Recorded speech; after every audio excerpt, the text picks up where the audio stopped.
Hi, welcome. It's Meredith. I'm here with our message for Tuesday, the 10th of November, 2020. We're using my favorite Bonefire Tarot for my favorite day of the week. And we're going to do a little astrology recap, just like we did yesterday. See how the cosmos is charging the atmosphere, and then how the cards may relate to that. The Sun trines Neptune today. And this makes us, or influences us, to be very caring and sensitive. Also, we may be feeling quite charismatic, and we are dynamically honest, and we are inspired to be of service when and where we can. The Moon opposes Neptune today, and this makes us quite aware of our emotions. Our sensitive, empathic gift is dialed way up past 10. So we're sensitive to how we feel, and we are quite accurate at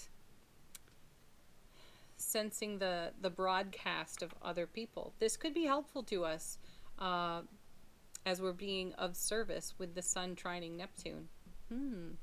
Then we have the Moon sextiling the Sun. This brings a lot of harmony to the day. And it does harmonize our emotions too. There's a beautiful balance right there. That'll be helpful with the Moon opposing Neptune. And this also makes us aware of how we soothe our inner conflicts.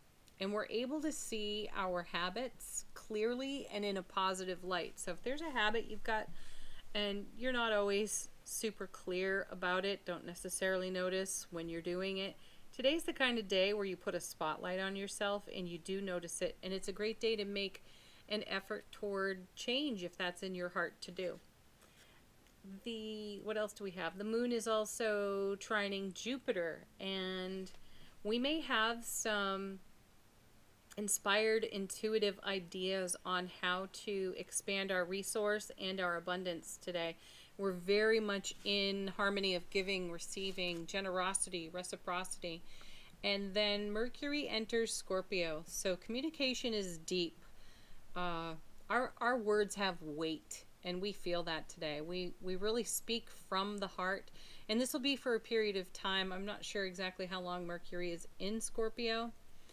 And there's a suggestion in this combination to be mindful of how much you schedule yourself, or how you are investing and where you are investing your energies. This is, sometimes we go so deep in this combination, Mercury Scorpio combination, that we don't necessarily notice when we've hit a limit, and we can become drained, especially those who are super intuitive empaths. And while the energy atmosphere is great for the super intuitive the super intuitive empath today, just be mindful again of how deep you lean in there, and be sure that you are doing good self-care and nurturing.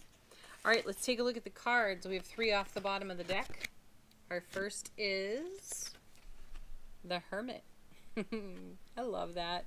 A quest beckons. Oh, there was also, I made a note here on the Moon trining Jupiter. It's a good day for an adventure. And with the Hermit present, you know, the message there is a quest beckons. We are looking to the light, and we are looking to our inner enlightenment. So we'll be drawing on it today. So a quest beckons to go deeper. Beautiful. There's a nice harmony right there with the astrology up above in this particular card. Next we have the Devil. Look at that. Another major arcana, but the Devil will also show us where we self-sabotage. Now that could be a habit that we're speaking of here in the Moon sextiling the Sun. So here again is another example of what we've seen in the cards for weeks, that we are in a great atmosphere to address things of a challenging nature. If you want to switch something up, if you want to notice that you self-sabotage when and where you do it, this is the perfect time to hold up the Hermit's lantern and see that in an enlightened sort of way, and ask yourself, what could I do differently? How can I care for myself better? How can I do more self-nurturing? And be kind to myself as I let go of a habit that doesn't necessarily serve me, especially self-sabotage. That would be like the empath feeling it all, getting it 100% right, and then wishing they didn't. That's self-sabotage. Or an example of, right? And then we have, I love this, the Ten of Swords. How fantastic. Done. Complete. This is called the Fallen Master card. I don't see that a master falls here. I see that a master moves on to the next leg of the journey for self-mastery. So that's the quest that's beckoning there. And all 10 of those swords, that's the Ace of Swords to the power of 10.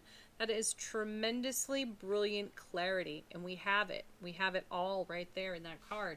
And we're taking it with us as we move on to the next leg of the adventure. And we're doing it without sabotage, without distraction, without the temptation of distraction. The devil introduces temptation.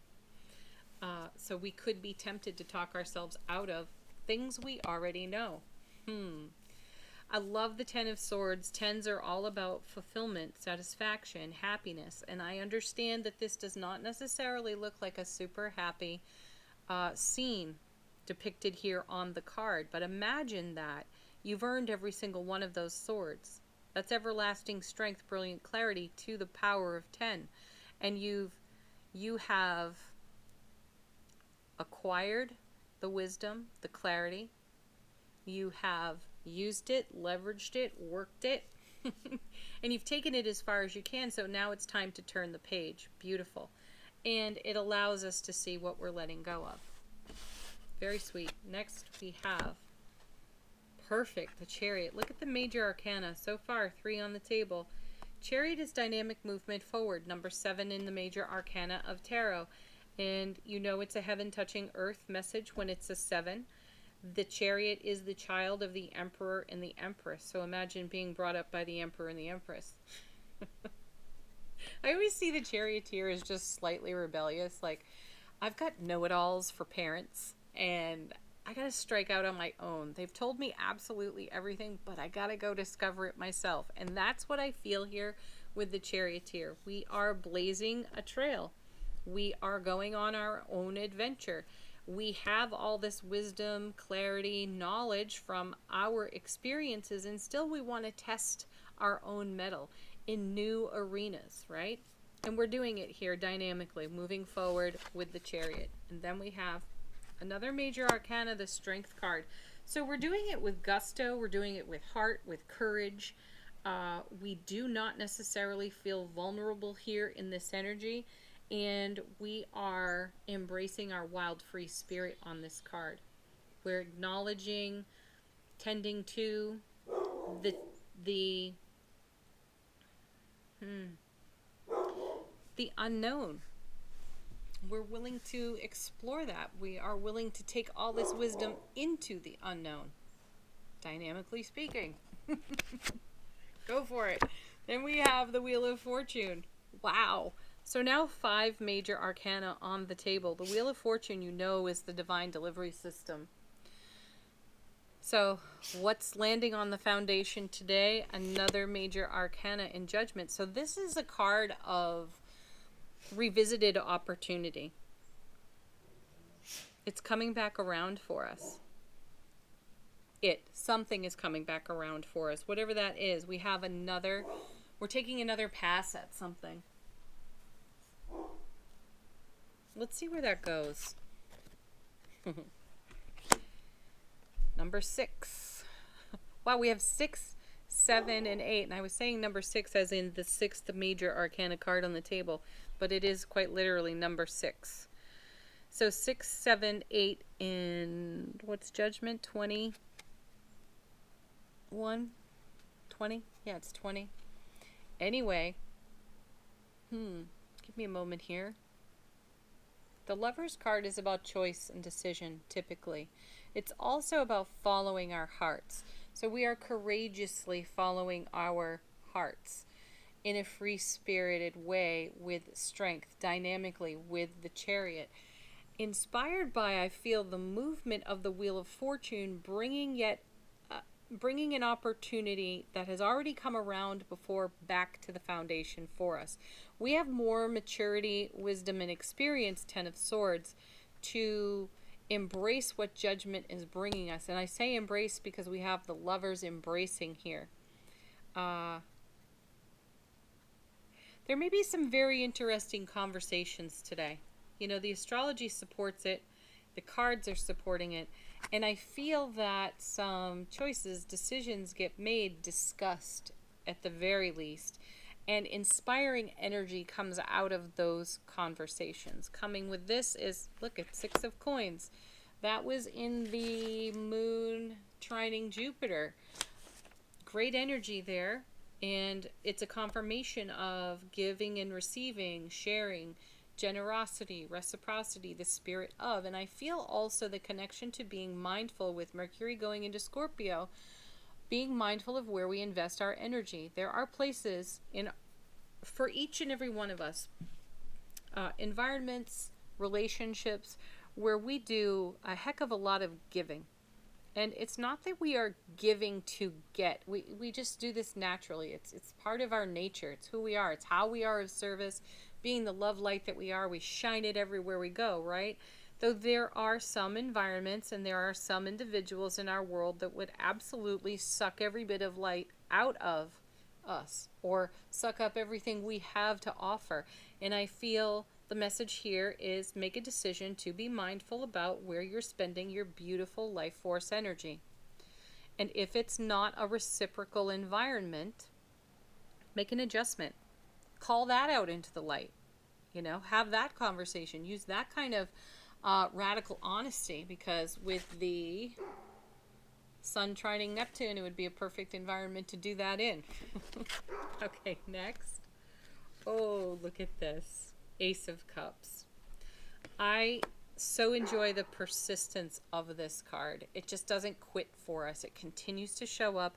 It's the divine and cosmic gift of love and bliss overflowing into our world. And that happens because we continue to contribute generously all of our heart, all of our excited anticipation in the present moment. And that turns the wheel of fortune for us and continues to bring us the opportunities that we get to choose, decide for or against, or to just, you know, put on pause for a bit so that we can be mindful about where we spend our precious energy and with whom. And then, beauty of beauties, the Nine of Cups. So a dream comes true, a wish fulfills, related to what we have nurtured, carried in heart space. Ten of Swords. We've carried something for a long period of life experience, and it's blossoming. It's coming to fulfillment there on the 10. Now you add your Ace and your 9 and you get the 10 of Cups. So we're turning all of this so-called challenge off the 10 of Swords into a dream come true for ourselves. We aren't hesitating at all. Our arms are wide open to receive, and we have a resounding, emphatic yes there. Okay, let's take a look at Angel Answers. Wow, one falling out of the deck immediately.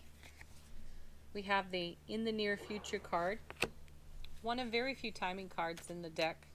This card for me confirms that this kind of energy will be around for a while. It's not that at some random future date something is going to happen. It feels like a period of time, weeks, months maybe. We'll be riding this kind of wave. That's what I've got here. And then we have 3 more falling out of the deck. I love this. It won't be a problem today. Communicate clearly. There will be no verbal clutter.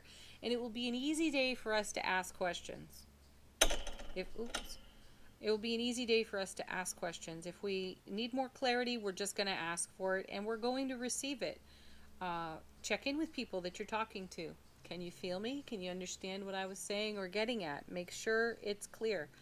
And this card also, I love to remind us all, this card is about being a great listener. Emphatic success, Yes, we're there. Ace of Cups, Nine of Cups. And then we have, it's up to you. Again, where are you investing your energy? Where are you putting your focus at this time, right? All right, affirmation for the day from the universe has your back.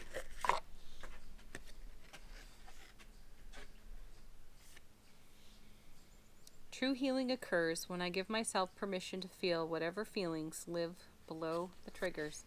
There's your devil card, right there. And what a beautiful environment to make that kind of affirmation within, and to be a very keen witness to your own self-relationship and experience. That's it, everybody. Have a beautiful Tuesday. Thank you so much for watching. Peace, love, joy, and happiness to each and every one of you. See ya.